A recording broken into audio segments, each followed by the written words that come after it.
Hello everyone. I'm not trying to bombard everybody with lockpicking videos, but the weekend is really the only time I get to do this, and I went down to check the mail today, and my 2 Yale padlocks that I auctioned for on eBay and came in. And the way this happened was, let's tell you the evolution of lockpicking for me. As far as vintage locks and stuff, I've owned this Sargent and Greenleaf ever since it came out, basically. I got it from another member in the military when I got out of the military. And so that's a vintage military padlock that I've had.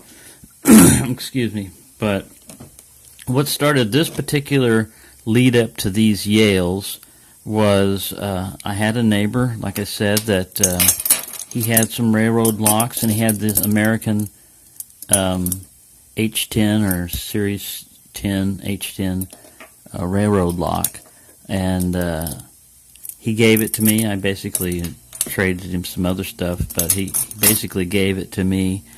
And before he gave it to me, I had fallen in love with this lock so much that I was wanting to get one. And I didn't necessarily want to get a brand new one. I like, the older one just for the nostalgia of it or whatever. And Steel Penning saw one of my videos on that, where I was commenting on that, and he said he had another one he would send to me. And I said, well, you know what? I'll trade with you, because I don't want you to just send me a lock. I'll trade. I've got an Ace hardware lock that I messed up, and he said, well, that'd be good. Well, he's such a good guy. He overwhelmed me with the amount of locks he sent, because he didn't just send that. He sent me a bunch of other locks. But in that package that he sent was this little Ilco, and it's just a wafer lock, but it was so cool and so neat. I liked, and you can see I started shining up. There's actually brass hiding underneath this. It got me really interested in old locks. And so I started going on eBay, and like I said, I got this this little tiny US set. I haven't picked it open yet, but it has, like I said, ball bearing on the little shackle. It's a little tiny shackle, but it came with the box with the national stock numbers on it and everything. It was pretty cool. The original keys, and there was a little bit of a corrosion on there, but you can break off into so many different facets of lock picking. You can get into all different kinds of locks. But the thing I wanted to tell you about these is I put both of these up into the vise. Now, one of them, this one pops open real well. One of them, the seller had mentioned that the shackle sticks, but it does open. I'm not sure if this, I'm pretty sure this one is not an original key because it says star on it, but it has this number 5 deeply embossed into it, and it has the same thing on the base here. So all I hit this thing with was a little bit of a lock dry lube, and it works well. It's a 6-pin, and look at that bitting. Man, each one of these locks I messed with for 30 minutes trying to single pin pick them. I even attempted, I used that hook, I used a Bogota, I used that hook, I used a Peterson Gem, I used top of the keyway tension and bottom of the keyway tension. And it's going to be an event when I get it open. Now I know that you can drive these pins out and pull the thing out. It doesn't look like it's ever been done on this particular lock, and it's one of the super pin tumblers. I don't know if you can see that. This one doesn't say it. The other one says super pin tumbler on the top. There we go. Now this one, see, when you turn it, the core turns, but you have to pull up on the shackle. Now, another thing I watched, I don't know if any of you have seen his channel, but Lock Butcher Shop did a 100 pounds of locks video. He bought a lot of 100 pounds of locks on eBay, And he went through, he didn't pick them, but he basically went through and, described each one of the locks and went into detail about them. And he did a series of them. He would do 10 locks at a time. And it was really interesting to me, he thought he was talking too much or whatever, but kind of geeky about locks. I really love hearing about locks and reading about locks and picking locks, so you don't have to worry about being too long-winded about locks with me. That's no problem there.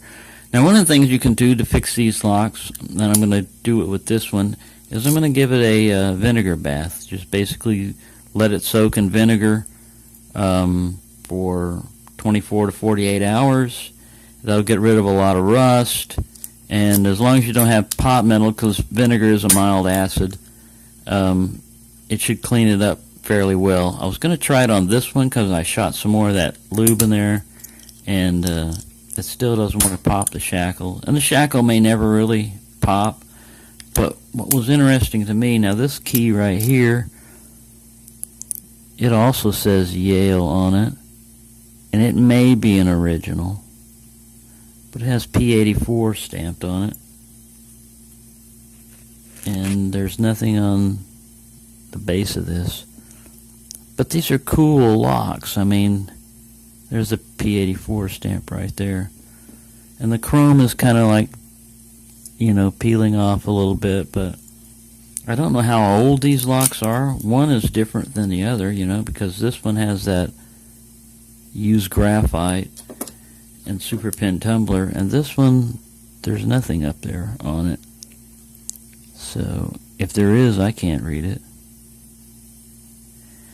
Anyways, I just wanted to share that with you. If I could have picked it open, if I would have picked it open within 15 or 20 minutes, I would have attempted it, on video, to pick it on video. But like I said, I spent 20, maybe 30 minutes on each one of them, setting them up there in a vise and trying to pick them, and I couldn't get either one.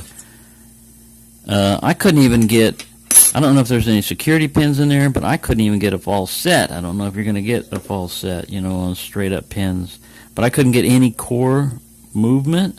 I would get clicks off pins, but I couldn't tell if that click meant I overset it or what. So anyways, like I said, I'm still trying to improve my single pin picking skills, and these puppies didn't want a Bogota, at least not with a standard little Bogota. So there you go. This is going to offer me plenty of challenges and opportunities to work with this. And I don't know if you can see this, but the writing, the font even looks different on this one. Like the Y is bigger on this one.